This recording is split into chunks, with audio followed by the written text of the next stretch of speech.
Pick that up, sweetheart. That is what Dr. Whitfield said 90 minutes before a former enemy combatant would call Margaret Walsh by her battlefield codename and destroy everything he built.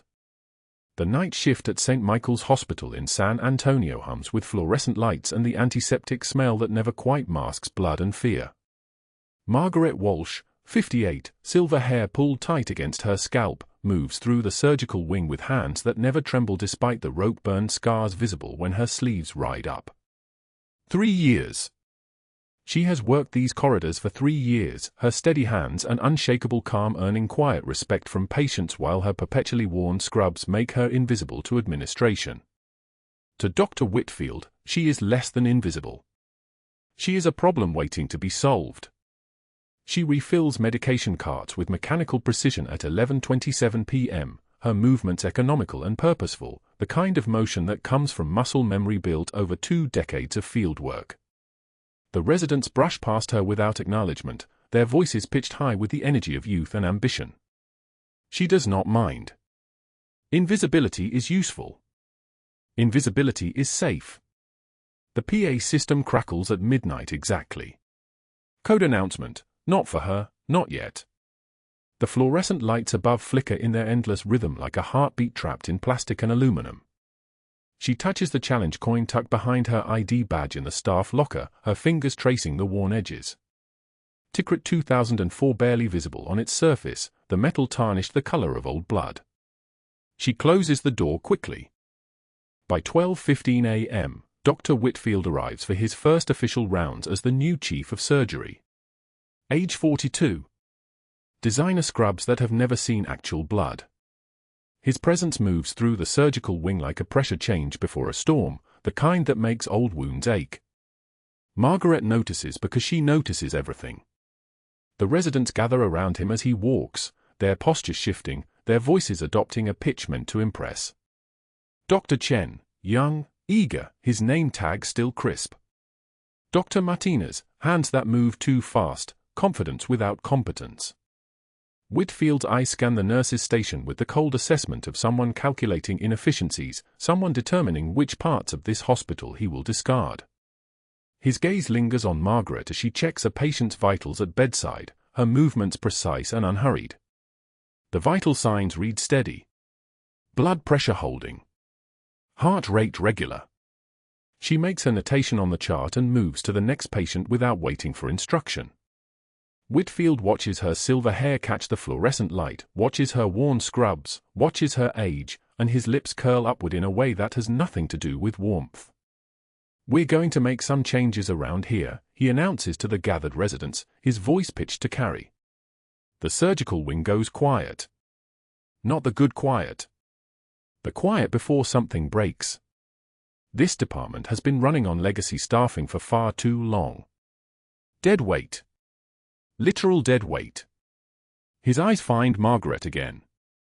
She is checking another patient's for line, her attention fully on the work, her hands moving with the precision of someone who has tied tourniquets under fire and knows what steady means.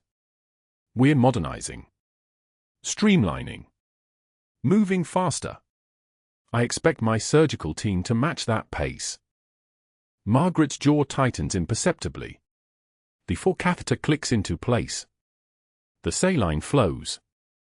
She makes no sound. She makes no sign that she has heard him speak her into irrelevance. Whitfield smiles at Dr. Chen and Dr. Martinez, a smile that contains a wager. "I'll give it a week," he says. His voice carries the authority of someone who has never been questioned. The old guard doesn't fit the new vision. She'll figure it out on her own and quit. Better for everyone. He gestures vaguely in Margaret's direction. Makes room for someone hungry. "You think she'll leave?" Dr. Martinez asks, his voice eager for approval. "I'd bet money on it," Whitfield says. 50,000 says she doesn't make it through 1 week under the new protocol. The residents exchange glances, excitement, nervousness, the thrill of proximity to a man who just weaponized confidence into a public declaration. Margaret continues her work. Her pen moves across the chart. Her hands remain perfectly steady. But something in her shifts, something small and internal, the way a predator's pupils dilate when the hunt begins. At 12:08 p.m., Margaret moves through the cafeteria during her break. The fluorescent lights here are even worse than the surgical wing, they make everyone look like corpses. She collects a tray, turkey sandwich, lukewarm vegetable soup, coffee black enough to use for sterilization. The tray is not heavy. Nothing on it is expensive. She is alone in the line except for two of Whitfield's surgical residents stocking up on energy bars. They do not acknowledge her. Why would they? She is invisible. Whitfield enters the cafeteria at 12:52 p.m. He is not here to eat. He is here to be seen eating, which is different. He sees Margaret sitting at a corner table, her sandwich in one hand, her other hand scrolling through the shift schedule on her phone.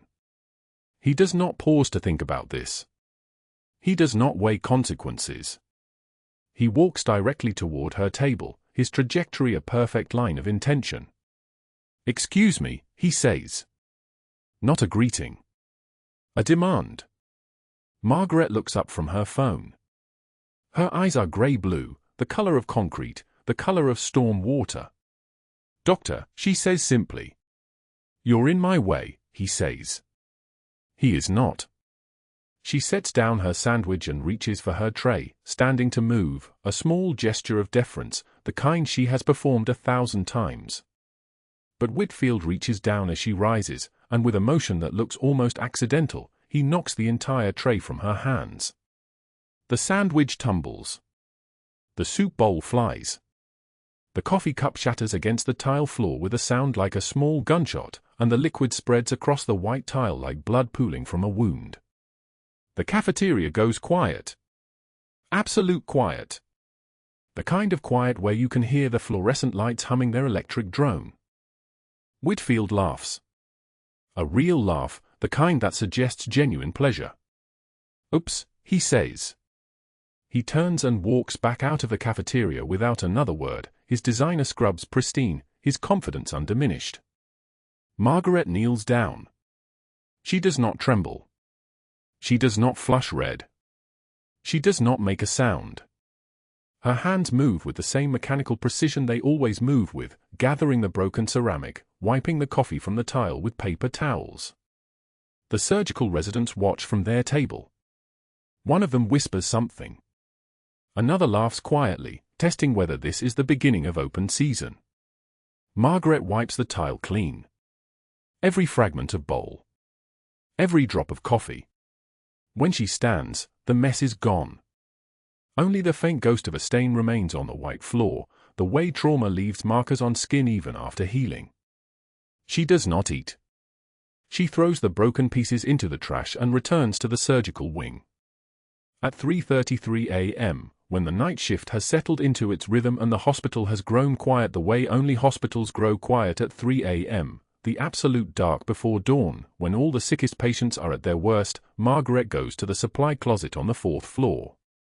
The supply closet is small, lined with boxes of gauze and 4 kits and dressing materials, and it is one of the only places in the hospital where she can close a door and be completely alone. She pulls out her staff locker key and presses it into her palm, then reaches deeper, behind the shelf of saline bags, and retrieves the tarnished challenge coin. She holds it in her palm. The metal is warm, or maybe her hand is cold. Tikrit 2004. The year that seems to exist in another life, another universe where Margaret Walsh was not Margaret Walsh. Where she was something else entirely.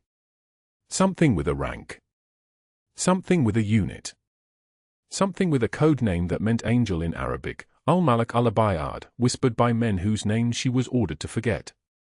The coin is the only proof it was ever real. The only thing they let her keep. She stares at it in the dim light of the supply closet and remembers the weight of a bleeding child in her arms, maybe 6 years old, maybe 7, pulled from rubble in Tikrit's Jolan district during an operation she is still legally forbidden to speak about.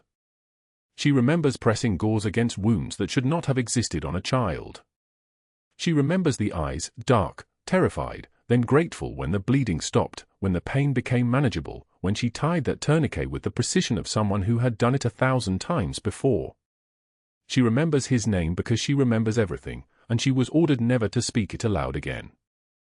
The supply closet smells like plastic and antiseptic and dust. She turns the coin over in her hand, watching the fluorescent light from the hallway play across its surface, and allows herself exactly 90 seconds of something that is not quite rage and not quite grief. Then she puts the coin back behind the saline bags, returns her locker key to her pocket, and walks back to the surgical wing. Across the city, in the rehabilitation wing of St. Michael's Hospital, Corporal James Rashid sits in a wheelchair that is still new enough to feel like a punishment. Age 26.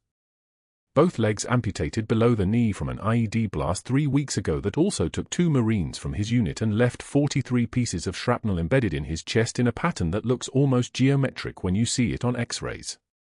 The pain is controlled with medication that makes him float above his body, which is useful because his body no longer works the way bodies are supposed to work. But something is wrong with his memory.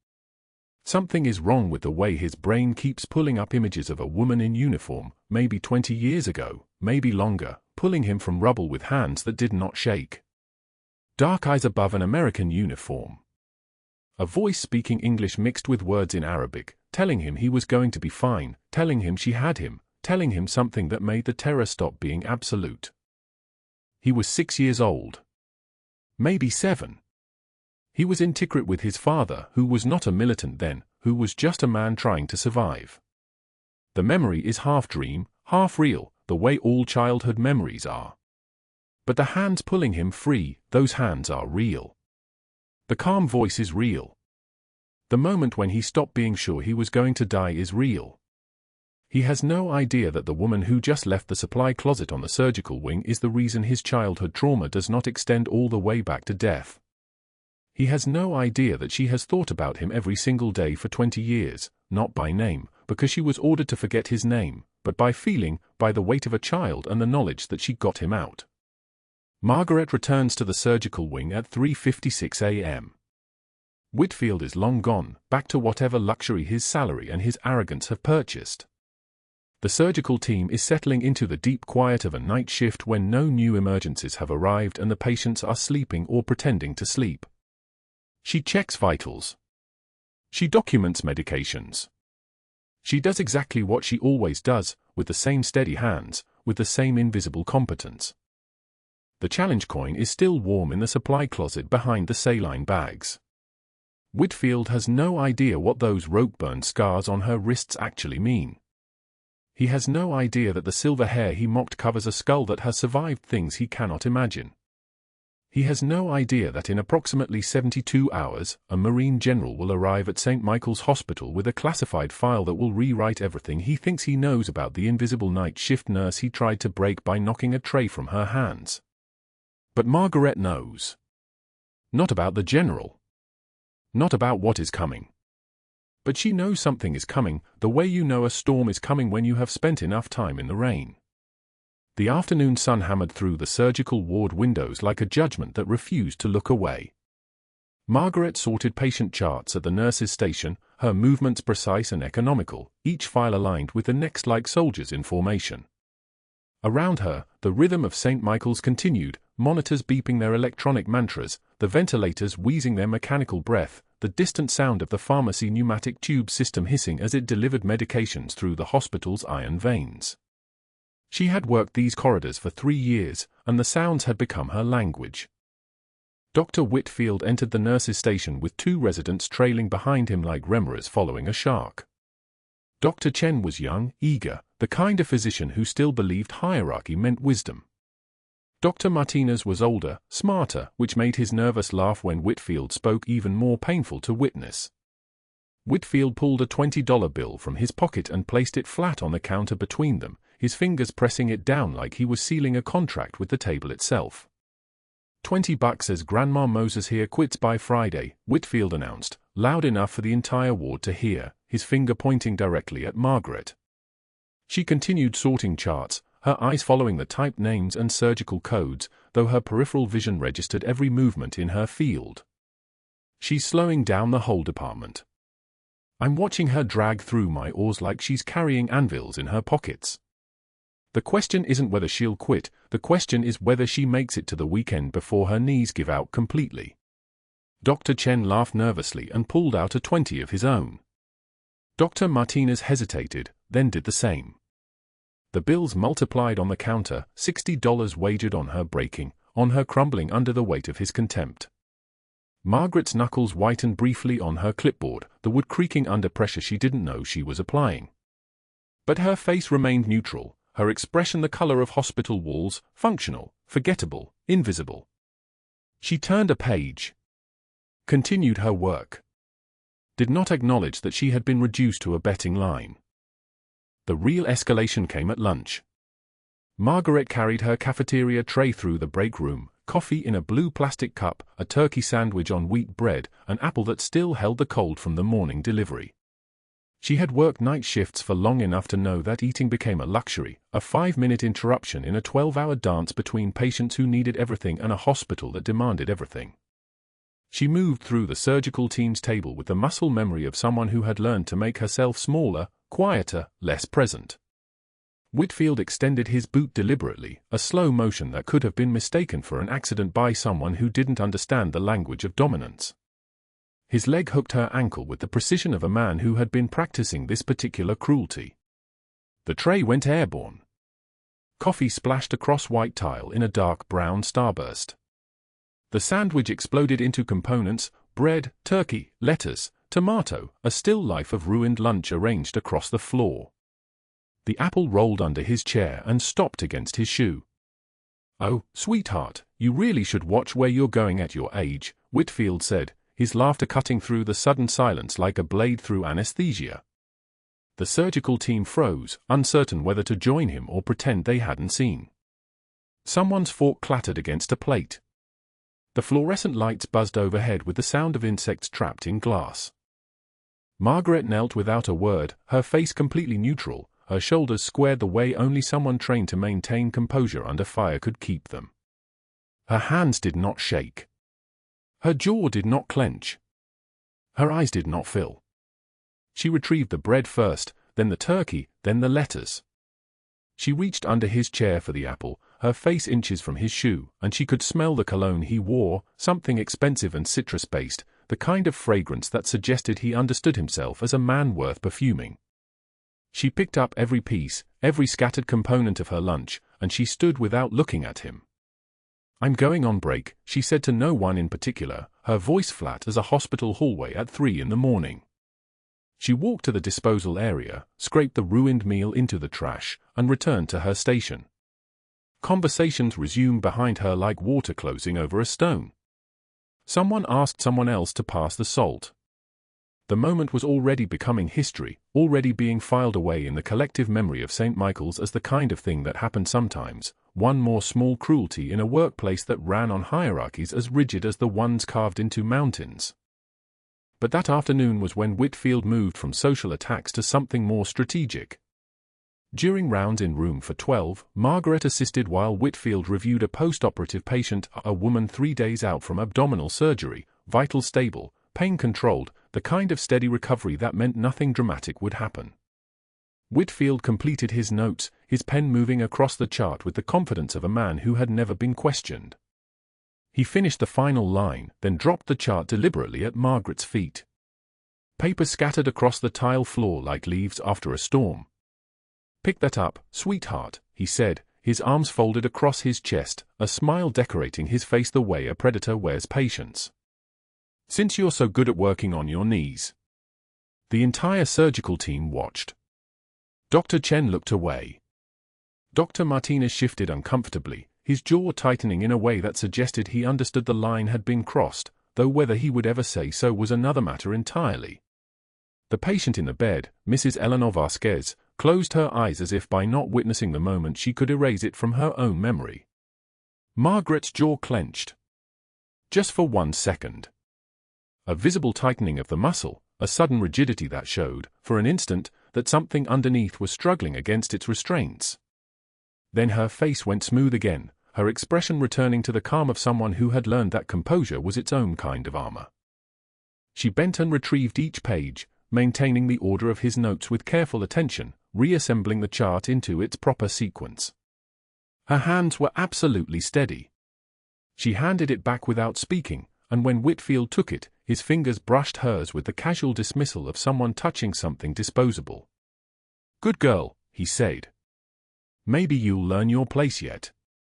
He began calling her Grandma in the daily rounds. Grandma. Not Margaret. Not Ms. Walsh.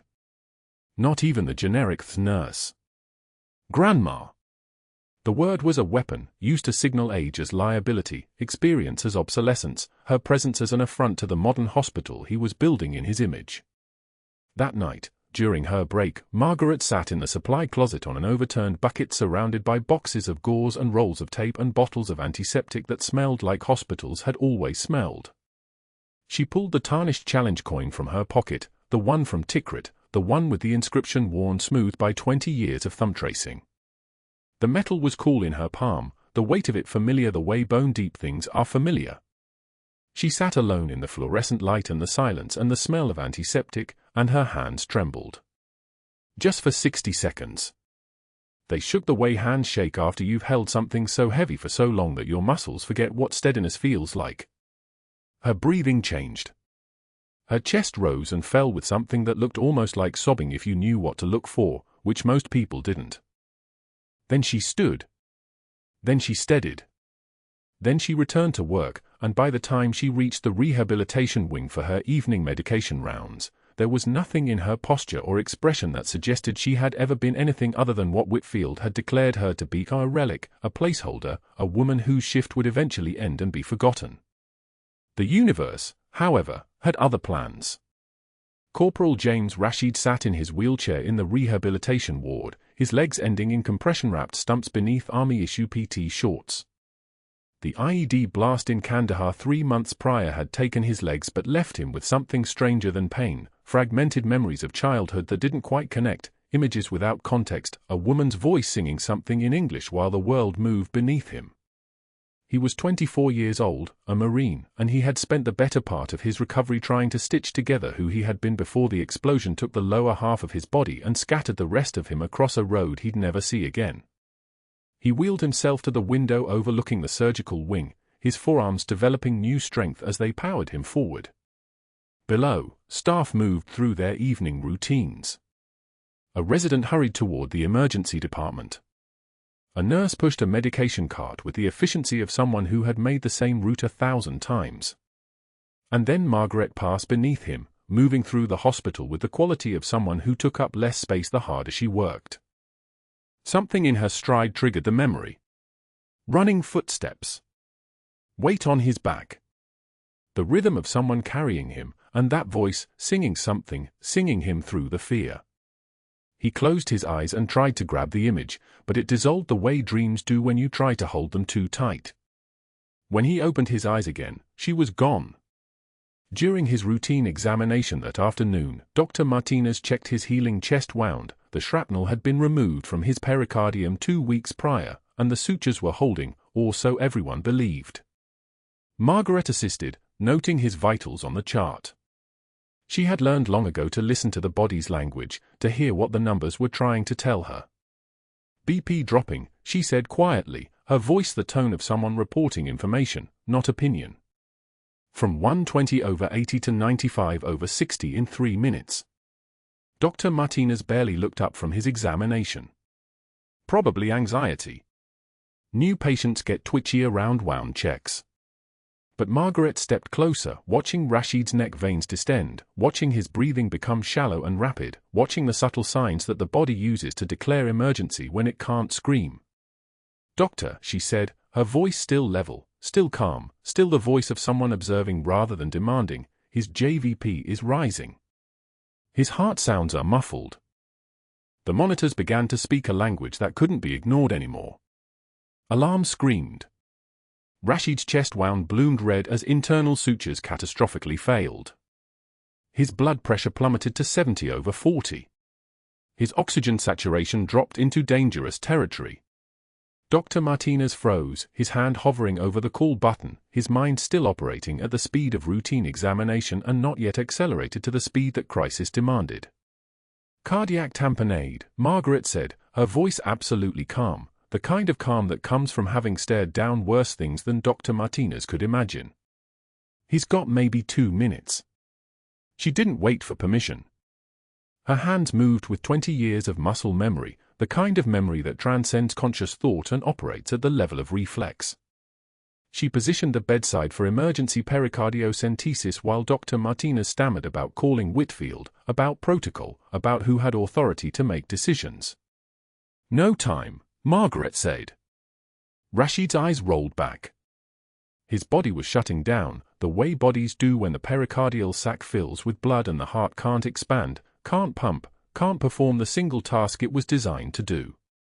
Margaret positioned the needle at the xiphoid process, her angle precise, her landmarks perfect, her confidence rooted in memory of doing this when bullets were flying and there was no time for hesitation.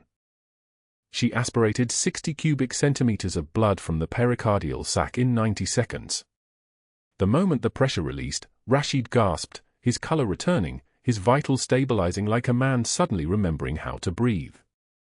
Margaret removed the needle, applied pressure, and only then did she reach for the phone to call for the attending physician. Her face showed nothing, no pride, no fear, no satisfaction. Just the work done. The silence lasted exactly 3 seconds. Then alarms continued their electronic mourning, and the hospital moved forward into whatever came next. The alarms continued their electronic mourning as Whitfield pushed through the rehabilitation wing doors, his face already crimson before he understood what he was seeing. The moment stretched, for minutes since Margaret had pulled the needle from Rashid's chest, for minutes since his oxygen saturation had climbed from 62 to 94, for minutes since the resident named Martinez had stopped trembling long enough to call for the attending physician. Whitfield's eyes swept the room, the code cart shoved against the wall, unused. Margaret standing beside Rashid's bed with blood on her scrubs. Rashid's chest rising and falling in the steady rhythm of someone still alive when he should not be. The cardiac monitor displaying a sinus rhythm that had no right to exist on that screen. What happened here? Whitfield's voice was deceptively calm, the kind of calm that precedes a storm. Martinez stepped forward, his words tumbling over each other. He was stable. Routine post-op exam. Then his wound site, there was bleeding, a lot of bleeding, and his pressure dropped fast. He went into tamponade. I couldn't find a vein for the central line. I called for you, but Margaret, she just moved. She had a needle, 14-gauge angiocath, and she knew exactly where. Whitfield turned to face Margaret directly, his smile sharp as broken glass. You performed an invasive procedure without authorization. You exceeded your scope of practice. You undermined the chain of command. Each word landed like a hammer strike. Do you have any idea what you've done? Margaret stood with her hands clasped in front of her, blood still darkening the cuff of her left sleeve. Her jaw was set, her breathing even. She did not look away. The patient was dying. I had the training. I made the call. You had the training. Whitfield's laugh was hollow. You're a night shift nurse who's been folding bandages for 3 years. You don't make calls in my department. You follow protocol. You call the attending. You wait. He stepped closer, his voice dropping to something more dangerous than anger, to something certain. You've just handed this hospital a lawsuit we can't afford. Negligence. Practicing medicine without a license. I'm calling administration right now. He didn't wait for a response. He turned and walked back out the same way he'd entered, his shoes clicking against the tile in a rhythm that felt like a countdown. Martinez looked at Margaret, his eyes asking a question she couldn't answer. Rashid's monitor continued its steady beep. Everything else was silence. Within 2 hours, Whitfield was seated behind his desk on the 4th floor, the hospital's administration wing, his phone already pressed to his ear. Gerald Hutchins answered on the second ring, a board member who owed Whitfield favors dating back to a malpractice settlement the doctor had personally covered. We have a liability incident, Whitfield said, his voice smooth as oil. Unauthorized medical procedure performed by nursing staff. I need her terminated. Today, if possible. I'll make some calls, Hutchins replied. The conversation lasted 90 seconds. The second call went to a clinic in El Paso where Margaret had supposedly worked 5 years prior. The administrator there sounded confused when Whitfield asked to verify her credentials. "We can confirm she was employed," the woman said hesitantly, "but there are some employment records that seem incomplete. I'm not sure I should be discussing this over the phone." "It's for a reference check," Whitfield assured her. "Anything you can tell me about her performance? Any disciplinary issues? Any gaps in her work history before or after her time with you?" The conversation planted seeds. Questions that would bloom into doubt. The third call went to a Veterans Administration hospital in Phoenix.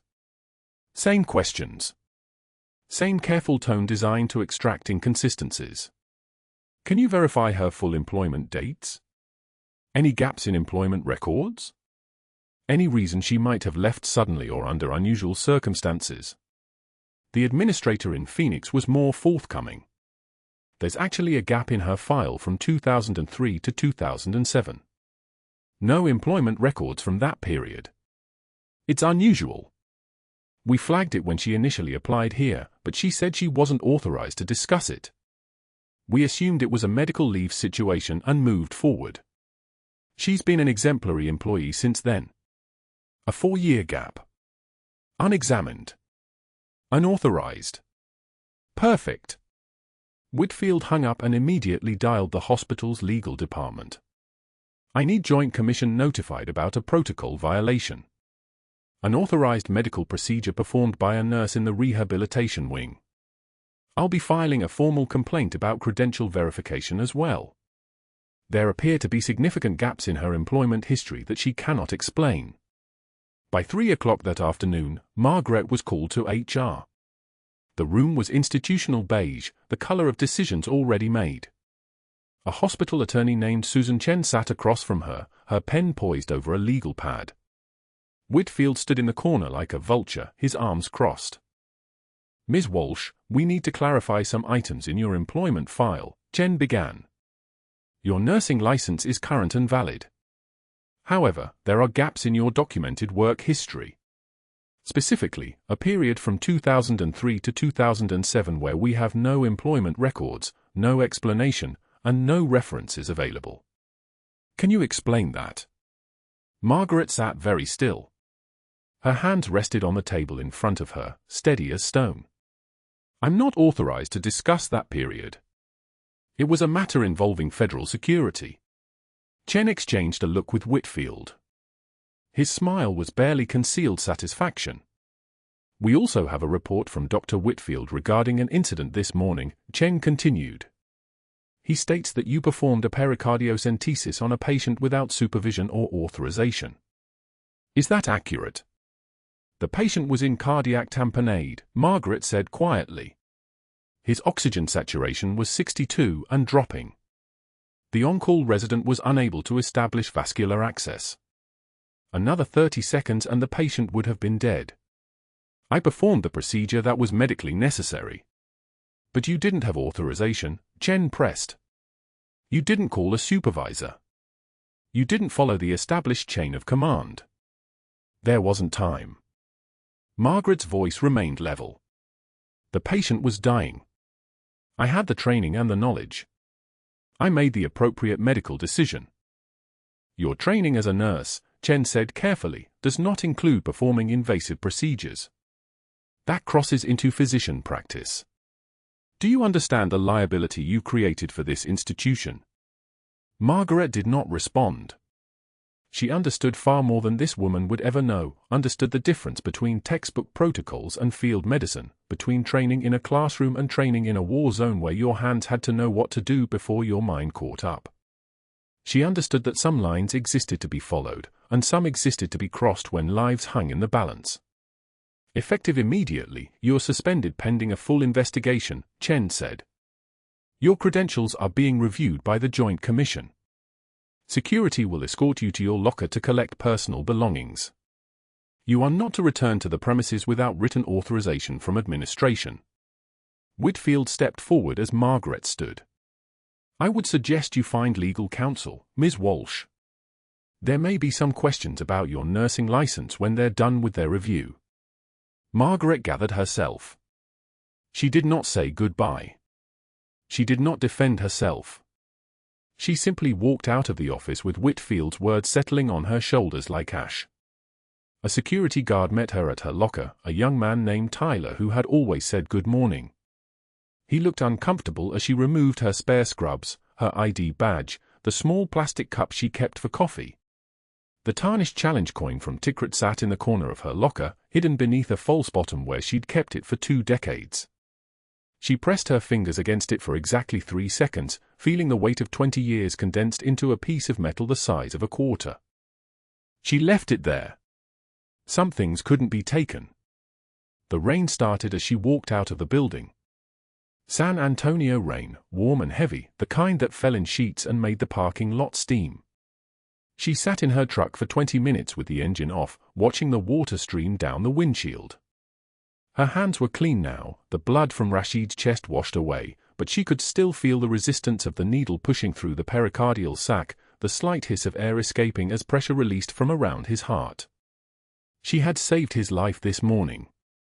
That night, they were trying to destroy hers. Her phone sat on the dashboard. For 19 years, there had been a number in her contacts listed only as Pentagon, a direct line that hadn't been used since 2004, since the day a classified operation in Tikrit had gone sideways and she'd been told to disappear, to become invisible, to bury her rank so deep that even she sometimes forgot she'd ever held it. The number had been updated twice, changed to new secure lines, but the instructions were always the same, use only in catastrophic circumstances. Margaret stared at the phone. The rain continued its assault on the windshield. She thought about Corporal Rashid's heart restarting, about the precision it had taken, about the 2 decades of training compressed into 90 seconds of perfect execution. She thought about a little boy in Tikrit who had watched her work, really watched her, the way children do when they're too young to understand they're watching a miracle. She started the engine. First stop was a laundromat where she would fold her own scrubs now, wash them herself, wondering if she would ever wear them again. But second stop would be somewhere quieter, somewhere she could make a phone call that had been waiting for 19 years to be made. The ones who have seen the worst often give the most. Dr. Whitfield arrived in the rehabilitation wing for minutes after Margaret removed the needle, his footsteps sharp against the linoleum like a predator that had caught blood in the water. His face was the color of a bruise, purple at the edges, dark at the center. Corporal Rashid was already stable, O2 sat climbing back toward normal, the crisis suspended in the review mirror, which only made Whitfield's rage burn hotter.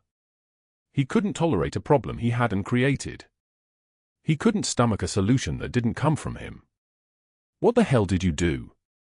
His voice cut across the room like a scalpel. Not a question. An accusation. Margaret was already moving away from the bedside, peeling off her gloves with mechanical precision. She didn't turn around. "You violated protocol. You exceeded your scope of practice. You performed a surgical intervention without authorization." He stepped closer, his presence like a pressure system moving into the room, making the air feel heavier. "That's not a nursing procedure, Margaret. That's a felony. That's practicing medicine without a license."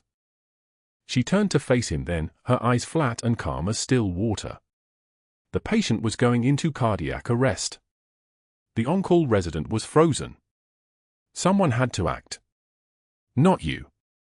His smile was a shark smile, all teeth, no warmth. "Not ever you. You're a floor nurse. You fold blankets and take temperatures. You don't perform procedures that require a medical degree." He pulled out his phone, his fingers already moving. "I'm making calls. Right now. The board chair owes me a favor. Your nursing license is about to become very interesting." Margaret watched him leave without another word. She didn't follow. She didn't explain. She simply walked to the locker room and sat down on the bench where night shift nurses used to eat their sandwiches in the dark hours of 3 a.m. Her hands were steady. Her breathing was even. But inside, she could feel the walls closing in, not from fear, but from recognition. She knew this pattern. She had seen it before in different uniforms, different wars, different men who couldn't tolerate being outmaneuvered by someone they had decided was beneath them. By noon, Whitfield had activated his network like a general calling in favors from subordinates who owed blood debts. He called board members whose investments his family controlled, making suggestions framed as concerns. He contacted the 3 references Margaret had listed on her original employment application: a charge nurse from Memorial Hospital in Austin, a shift supervisor from a clinic in Corpus Christi, both of whom had retired years ago. His questions were traps disguised as curiosity. When did her service record have a gap? Did she ever mention military involvement? Why can't we reach anyone from 2001 to 2005? The references stumbled, confused. Gaps in memory. Gaps in information. Gaps that Whitfield carefully documented as inconsistencies. By 2 p.m., he had summoned Joint Commission investigators to review Margaret's unauthorized procedure, flooding them with documentation of protocol violations, scope overreach, emergency room deviation from chain of command. He had video footage of her standing over Corporal Rashid with a needle in hand. He had witnesses, though all of them were frozen in the moment, none of them moving, none of them acting, which somehow made his case stronger. She had stepped into a void. That void was his to fill, legally speaking. By 4 p.m., Margaret sat in the administrative office across from a woman in a grey suit who worked for the hospital's legal compliance team. The woman had a thick folder. Margaret knew what was in it without opening it. Her employment file. The gaps. The years that didn't have addresses or supervisors or contact information because those years belonged to the Navy, to classified operations, to a forward surgical unit that officially never existed. "We need you to explain this period," the woman said, tapping a piece of paper. 2001 to 2005. 5 years with no employment history. No contact information.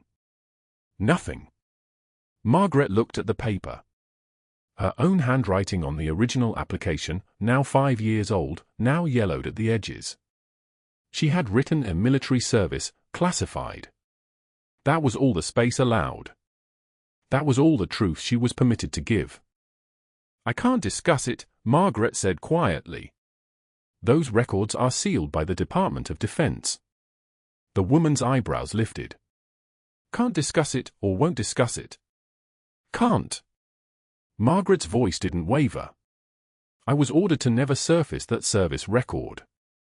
It's still classified." The woman made a note. Then another. Margaret watched her write what might have been her death warrant, not understanding that the thing being documented wasn't the truth, it was the silence. The refusal to explain became the same as confirmation of wrongdoing. The classified nature of her service became proof of her deception. Whitfield appeared in the doorway like he had been waiting for this exact moment, for Margaret to finally admit that she couldn't explain herself without violating orders that nobody in this room understood. His smile turned triumphant. "As I suspected," he said to the legal officer. "No verifiable history. No way to confirm her credentials. This is a serious employment problem."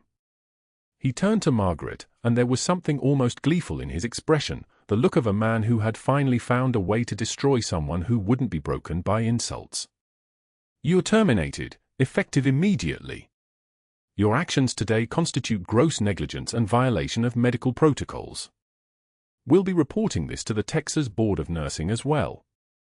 You can expect a hearing within 60 days. Margaret stood up slowly.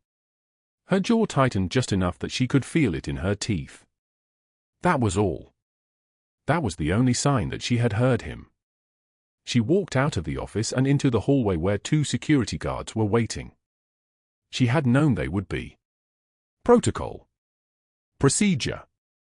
Liability containment. A terminated employee had to be escorted from the building. The break room felt small with the 3 of them inside it. Margaret's locker was already open, someone had cleared space for her to collect her things. She moved methodically.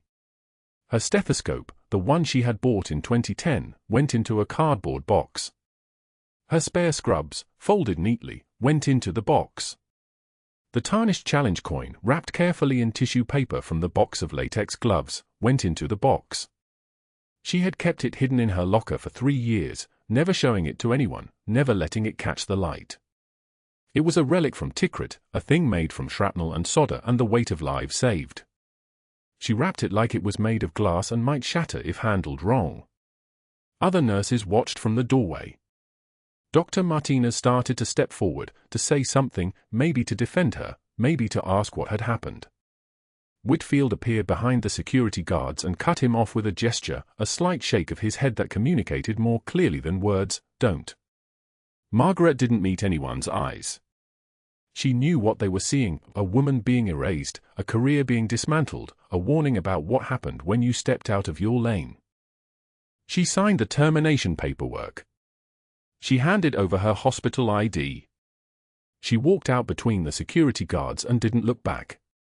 The official letter arrived the next morning by courier, a cream-colored envelope with the hospital's insignia embossed on the corner. Margaret stood in her kitchen and opened it slowly. Patient safety concerns. Unauthorized medical procedures. Inability to verify credentials. Gross negligence. Effective immediately. She read it once, then folded it with precise creases and set it on her kitchen table, exactly at 90 degrees to the edge. By that afternoon, she had showered, changed into street clothes, and driven back to St. Michael's with the 3 hospital-issued scrub sets in a canvas bag. Policy was policy, even for terminated employees. Everything belonged to the hospital. Everything had to be returned. She parked in the employee lot and walked through the main entrance, keeping her eyes forward, trying to move like she was invisible, which wasn't difficult. She was invisible now. The basement laundry facility was quiet and cool and smelled like bleach and hot fabric. Rosa, the afternoon laundry attendant, looked up from her folding table and her face just crumpled. She had worked at St. Michael's for 8 years. She knew Margaret by sight, knew her routine, knew the quiet respect that Margaret carried like a coat that never wore out. "Margaret, I heard what happened. I'm so sorry. It's not fair. It's not right." Margaret handed her the scrub sets without speaking. She didn't need Rosa's apology. Rosa wasn't the one who needed to apologize. She reached down and took back the scrubs one at a time, took them to the folding table, and began the ritual of folding them the way she had folded them 100 times before. Hospital corners, perfect creases, alignment that took muscle memory and patience. Each set took exactly 43 seconds. She knew because she had counted once, years ago, when she was learning to do everything right. Her hands moved without tremor. The fabric was still warm from the industrial dryers. The fluorescent light hummed above her head like it was keeping time with her breathing. She folded the last set, placed it on the stack, and signed the return form with her name in careful letters. Rosa watched with tears streaming down her face. "You didn't deserve this," Rosa whispered. "Everyone knows you didn't deserve this." Margaret turned to leave, already thinking about the drive home, already thinking about the silence that would be waiting for her there. But that was when the commotion erupted from the ER above, not a code, but something louder, more chaotic. Shouting in a language she recognized. Arabic. The sound of equipment crashing. Guards calling for backup. The noise cut through the basement ceiling like a wound opening. Margaret paused at the laundry room door, her hand on the frame. She didn't work here anymore. She had no authority to respond. She had no business going up those stairs. But her feet were already moving, old instincts overriding policy, muscle memory that 20 years couldn't erase. She climbed the stairs and entered the ER hallway just as a man's voice, hoarse, desperate, reverent, cut through the chaos like a call to arms. "Al-Malik al-Abayad." The White Angel. The words hit her like a physical force. The White Angel. The words hit her like a physical force. Margaret kept walking, her hand steady on the door frame, but the voice behind her, hoarse, desperate, cutting through the ER chaos like a blade, stopped her cold. She turned. The patient in restraints, feverish and wild-eyed, was a man in his late 20s with the haunted look of someone who'd survived things that don't leave you. Former Mahdi army fighter, the admitting nurse had whispered. Refugee. Combative. But his eyes weren't seeing the restraints or the fluorescent lights anymore. They were locked on Margaret, and tears spilled down his face. Al-Malik al-Abayad, he whispered again. The White Angel. The name nobody here knew. The name she'd buried 20 years ago in Tikrit dust. A hospital security guard, tall, weathered, with the bearing of someone who'd served, went pale. His hand moved to his phone with mechanical precision, fingers shaking as he pulled up what looked like a classified database. His voice came out thin, fractured. That's Master Chief Petty Officer Margaret Walsh. 3 Purple Hearts. She commanded the forward surgical unit at Forward Operating Base Shank. She pulled 17 children out of rubble in the Jolan district alone. His eyes swept across the gathered staff, and his voice cracked. You fired her. You actually fired her. The crowd that had gathered, residents, nurses, orderlies, froze. Nobody moved. The ventilator wheezed its mechanical rhythm from the adjacent bay, the only sound for 3 full seconds. Then Corporal James Rashid wheeled himself forward from the rehabilitation wing entrance, his movements precise despite missing everything below the hip. His jaw was set like granite. That woman carried me through sniper fire when I was 8 years old, he said, his voice hard as concrete. Fallujah, 2007. I don't remember much from that day, but I remember her voice telling me to stay calm. I remember her hand stopping my bleeding. He pulled up his shirt sleeve, revealing a thin white scar that ran diagonal across his shoulder. This scar is from a tourniquet. A tourniquet tied by someone who knew exactly what they were doing. Master Chief Petty Officer level of knowing. And she never told anyone. Not once in 3 years working here. The automatic doors opened with a pneumatic hiss. A Marine general in dress blues entered the ER like a storm front, his uniform crisp as a knife edge, his presence making the air pressure change. General Michael Hale. 2 aides flanked him, both carrying sealed files. He moved directly to the hospital administrator, Patricia Vance, whose face had gone the color of old bone. I have classified records here, General Hale said, his voice pitched to carry but not loud, the kind of command voice that doesn't need volume. Master Chief Petty Officer Margaret Elizabeth Walsh. 23 years, for months active duty. Command of the 7th Naval Hospital Unit, Forward Operating Base Shank, Loga Province, 2005 to 2008. He opened the file. The room held its breath. 3 Purple Hearts. 1 Navy Cross for Valor in combat. She evacuated 4,847 documented casualties. She trained 340 field medics. Her surgical outcomes exceeded stateside standards by 23%. The general paused, letting each word settle like a stone. She saved Corporal Rashid's life, documented, during Operation Phantom Fury. And again 3 days ago in your emergency department, performing an unauthorized but textbook pericardiocentesis that prevented cardiac arrest. The silence that followed was so thick you could operate in it. Every eye in that ER turned to Dr. Richard Whitfield, who stood frozen near the medication dispensary. His face had shifted through red to something worse, a sickly grey that made him look like a man watching his own execution in slow motion. General Hale wasn't finished. Your chief of surgery accessed her personnel file yesterday and fabricated documentation. Specifically, you created a false report from the El Paso VA hospital dated 3 weeks ago, inserted it into her official record, and attempted to justify her termination based on that forgery. Hale's eyes were flat, empty of mercy. That's document fraud. That's falsification of federal medical records. And that's the end of your career, Dr. Whitfield. 2 FBI agents stepped through the ER entrance, their badges catching the harsh fluorescent light. Their presence moved like cold water through the room. Whitfield's hands began to shake. This is a misunderstanding, he said, his voice cracking on the second word. I was protecting the hospital from liability. She violated protocol. She didn't have authorization. She had 17 years of command-level surgical experience. Administrator Vance interrupted, her voice sharp as glass. She was holding a tablet, and her expression suggested she'd been reviewing the falsified documents for the last 5 minutes. You didn't fire her because she violated protocol. You fired her because she made you feel small. Because she was better at saving lives than you'll ever be, and that threatened your authority. She turned to the FBI agents. Dr. Whitfield, you're being detained for document fraud, record tampering, and potential RICO violations connected to your coordination with board members to facilitate wrongful termination. Whitfield backed away, knocking over a supply cart. Syringes scattered across the tile floor like spent shell casings.